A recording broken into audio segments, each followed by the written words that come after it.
अपनी को आत्मा समझ परमात्मा को याद करने में मेहनत है। इसकी प्रैक्टिस कर निराकारी स्थिति बनाने की और सब बुराइयों से मुक्त होने की चढ़ती कला में ले जाने वाले ऊंचते ऊंच निराकार परमपिता परमात्मा की हम आत्माओं के लिए आज की मुरली से शिक्षाएं। ड्रामा के आदि मध्य अंत को एक्यूरेट जानने वाले परमात्मा आने वाले समय की सेवा के लिए भी तैयार कर रहे हैं। वो समय जब सेवा के साधन जो अभी प्राप्त हो रहे हैं वो कार्य नहीं करेंगे, उस समय ज़्यादा सेवा करने की ज़रूरत पड़ेगी और वो भी चारों तरफ की सेवा। ऐसे समय पर वायरलेस सेट चाहिए। वायरलेस सेट के लिए परमात्मा कहते हैं अभी अभी याद में रहते हुए कर्म करो और अभी अभी कर्म से डिटैच कर्मातीत स्टेज में श्रेष्ठ संकल्प में स्थित रहने का अभ्यास करो। ये अभ्यास होगा तो अचानक जब साधन कार्य करना बंद कर देंगे तो हलचल में नहीं आएंगे, बल्कि चारों ओर श्रेष्ठ संकल्प की सिद्धि के द्वारा सेवा में सहयोगी बन सकेंगे। उस समय पवित्र सकारात्मक शक्तिशाली संकल्पों द्वारा ही सेवा में सहयोगी बन सकेंगे। अभ्यास अभी से करना है, इसलिए परमात्मा वरदान देते हैं कि कर्मातीत स्टेज किसी भी तरह का कोई बंधन नहीं, कोई खिंचाव नहीं, एक ही परमात्मा की याद में स्थित हो, चारों ओर की सेवाओं को हैंडल करने वाले सिद्धि स्वरूप बनो। चारों ओर की सेवा वे ही कर सकेंगे जो अभी से बुद्धि से सर्व बंधनों से मुक्त होंगे। इस समय परमात्म प्यार की पालना मिल रही है। हम उस पालना को लेकर उसका स्वरूप बने हैं या नहीं, ये तब मालूम चलेगा जब हमारा जीवन सहज योगी होगा, अर्थात परमात्मा की याद और आत्मिक स्मृति नेचुरल होगी और उसी प्रमाण संकल्प बोल कर्म संबंध संपर्क में व्यवहार में आते रहेंगे, मेहनत नहीं लगेगी। जिन गुणों को रावण राज्य में कमजोरी समझते हैं, परमात्मा उन्हें दैवी गुण और शक्ति कहते हैं जो मनुष्य को देवता बना देते हैं। उनमें से एक है सहनशील बनना।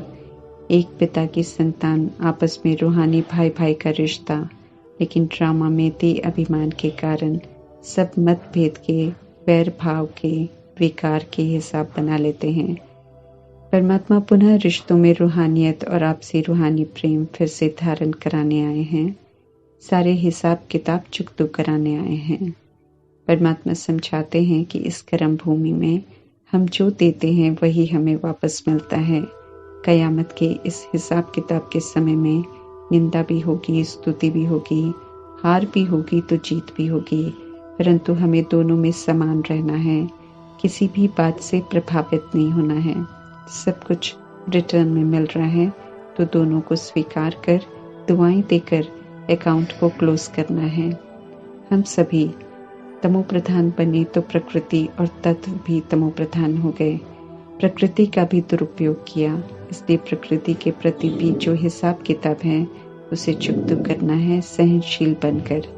सर्दी गर्मी सहन करके शिकायत नहीं करनी है। प्रकृति की बुराई कर प्रकृति का डिसरिगार्ड नहीं करना है, बल्कि वर्षों वर्ष जो प्रकृति ने हमें पालना दी है उसका धन्यवाद करना है। तपत भी बढ़ेगी, कभी पानी नहीं मिलेगा, कभी धरती हिलेगी, कभी प्रदूषित हवा से बीमारियां बढ़ेंगी, तत्व दुख देंगे। सहनशील बन सहन करेंगे, मनसा सेवा करते रहेंगे तो महसूसता नहीं होगी सर्दी गर्मी की, लेकिन सहनशील नहीं बनेंगे, प्रकृति की मौसम की बुराई करेंगे तो महसूसता ज्यादा होगी, ज्यादा दुख और बेचैनी होगी। अपने ही किए हुए कर्मों का रिटर्न है, इसलिए सहन करना है। सहन करने से सहनशील बन जाएंगे, देवताई गुण आ जाएगा। हमें तैयार रहना है कि जब तत्वों से या प्रकृति से मिलने वाली चीजों में अभाव हो जाएगा तो हमें विचलित नहीं होना है। ये हमेशा नहीं चलता रहेगा, बल्कि हिसाब किताब चुकतो होकर नई दुनिया में प्रकृति और तत्व फिर से सुखदायी हो जाएंगे। इसके अतिरिक्त परमात्मा कहते हैं कि सुनी सुनाई बातों पर भी विश्वास नहीं करना है, क्योंकि सुनकर सुनाने में भाव बदल जाते हैं तो बातों में बहुत हेर फेर हो जाता है। इस समय राइटियस बातें सुनाने वाले परमात्मा सम्मुख हैं, तो उनका फरमान है कि हम सब सिर्फ उनसे ही सुने, किसी और से नहीं। औरों का चिंतन करना या श्रीमत के विपरीत कोई बात सुनकर संगम युग के अनमोल समय को बर्बाद नहीं करना है। परमात्मा के इस श्रीमत को मानने वाले सदा चढ़ती कला में आगे बढ़ते जाएंगे। उल्टी बातें सुनकर अच्छे बच्चे भी गिरती कला में चले जाते हैं, इसलिए परमात्मा सावधान करते हैं कि इसमें अपनी बहुत संभाल करनी है। परमात्मा हम आत्माओं से वायदा करते हैं कि वे हम सभी को देवता बना देंगे, लेकिन उन्हें अपने सम्मुख रखना, उनकी श्रीमत पर चलना, ये हमारा पुरुषार्थ है।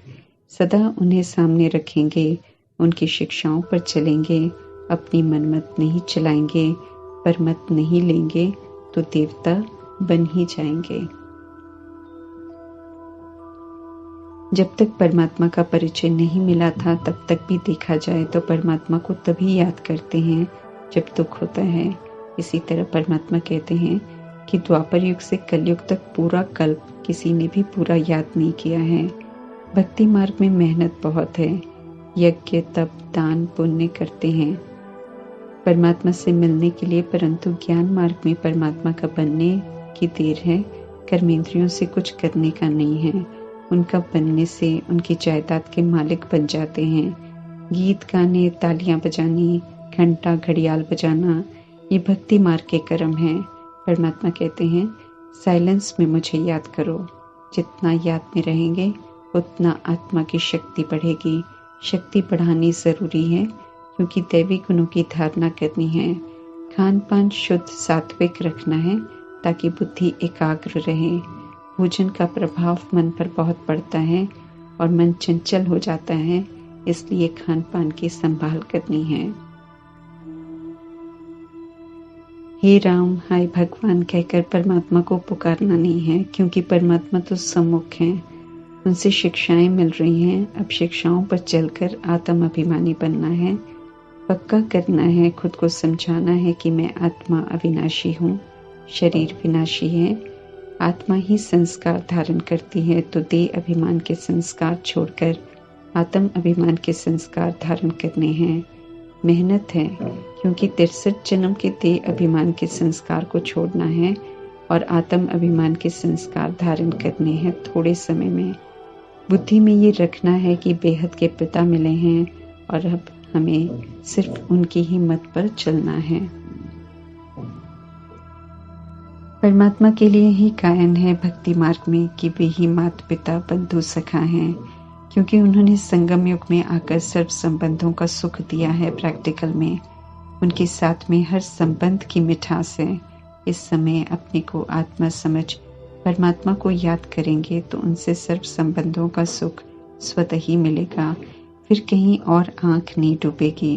उन्हें याद करने के लिए घर परिवार को हमें नहीं छोड़ना है, बल्कि पुराने लौकिक विकारी वृत्ति दृष्टि को अलौकिक में परिवर्तन कर निभाना है। इसे परमात्मा तोड़ निभाना कहते हैं।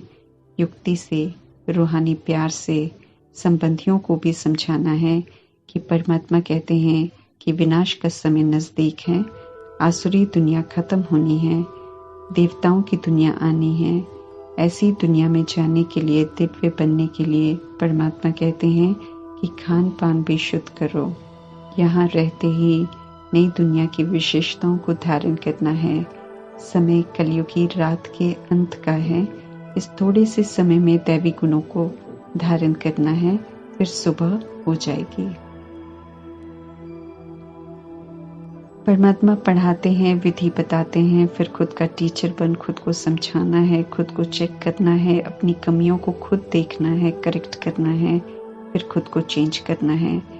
कितने मीठे बने हैं ये भी हमें देखना है। रोज मीठे बच्चे कहकर परमात्मा संबोधित करते हैं, माना वैसा मीठा बनना भी है हमें। हम आत्माओं के पिता निराकार परमात्मा हैं। इस सत्य सभ्यता से, प्यार से बताना है सभी को। बेहद का वर्षा दे रहे हैं, उन्हें याद करने से वर्षा मिलता है, ये संदेश भी देना है। क्रोध से हमें बात नहीं करनी है, फिर से समझ मिल रही है। परमात्मा प्यार से कह रहे हैं हर बात, ऐसे ही हम आत्माओं को भी कहने का सलीका सिखा रहे हैं। प्यार से हर कार्य हो जाएगा, ये यकीन दिलाते हैं परमात्मा। विकारों के कारण बच्चों पर भी प्रभाव पड़ता है, इसलिए छोटे बच्चों में चंचलता है, परंतु उनकी चंचलता को शांत करने के लिए परमात्मा कहते हैं कि प्यार का तरीका अपनाना है। प्यार में मोह न हो तो उस प्यार का प्रभाव उन्हें शांत कर देगा। जैसे परमात्मा स्वमान देकर हम आत्माओं को अच्छा बनना सिखाते हैं, ऐसे बच्चों को भी स्वमान और सम्मान से शांत करना सिखाते हैं। चित्रों को देख भक्ति करते आए हैं, इसलिए जब ज्ञान में आते हैं तो शुरू में परमात्मा चित्र रखने को कहते हैं ताकि बुद्धि एकाग्र हो, परंतु जैसे जैसे आत्मा परमात्मा की समझ स्पष्ट हो जाती है तो चित्र नहीं रखने को कहते हैं। परमात्मा को याद करने के लिए हमें किसी को भी आधार नहीं बनाना है। जैसे शरीर के पिता को याद करने के लिए कोई चित्र रखने की जरूरत नहीं पड़ती है, ऐसे ही निराकार परमात्मा को भी याद करने के लिए चित्र नहीं चाहिए, उन्हें अनुभव करना है। जैसे हम आत्माएं शरीर द्वारा सब कुछ करते हैं लेकिन दिखाई नहीं देते, ऐसे ही परमात्मा भी निराकार हैं। उन्हें इन स्थूल आंखों से हम देख नहीं सकते हैं, लेकिन बुद्धि से समझ सकते हैं और याद से उनका साथ स्पष्ट अनुभव कर सकते हैं। कृष्ण सतो प्रधान है, परमात्मा सतो प्रधान बनाने वाले हैं, इसलिए सतो प्रधान के तन में नहीं आते, बल्कि तमो प्रधान दुनिया में आकर पतित बन गई कृष्ण की आत्मा के 83वें जन्म का शरीर का आधार लेकर फिर से उन्हें और उनके द्वारा अन्य आत्माओं को भी पावन बनाने का कर्तव्य करते हैं। समझ मिली है कि शांति धाम हमारा घर है, सुख धाम हमारी राजधानी है। विस्मृत होकर देह भान में आकर हमने दुख धाम रावण की बादशाही ली। बहुत दुख पाया, अब फिर से सुख धाम की बादशाही लेनी है। इसलिए परमात्मा कहते हैं कि शांति धाम और सुख धाम को याद करो, दुख धाम के बंधनों को भूलते जाओ। सभी के पिता एक निराकार परमात्मा है, इसलिए चाहे देवी देवताओं की आत्माएं हो या धर्म स्थापक की आत्माएं हो या सन्यासी हो या संत महात्मा हो या साधारण बन गई आत्माएं हो, अपने को हिंदू मुस्लिम कहने वाली आत्माएं हो, सभी की गति सदगति धर्म स्थापकों द्वारा नहीं बल्कि परमात्मा द्वारा ही होनी है। सभी शरीर छोड़ दूसरा लेकर यहाँ ही पाठ बजा रहे हैं। परमात्मा ही ये सत्य आकर बताते हैं, वरना भिन्न भिन्न दंत कथाएं बनी हुई हैं जिन्हें पढ़कर भक्ति मार्ग में सत्य सत्य कहते हैं। परमात्मा की याद से ही दुख धाम से मुक्त होंगे, इसलिए परमात्मा कहते हैं कि सभी को संदेश दो कि अब एक परमात्मा को याद करो।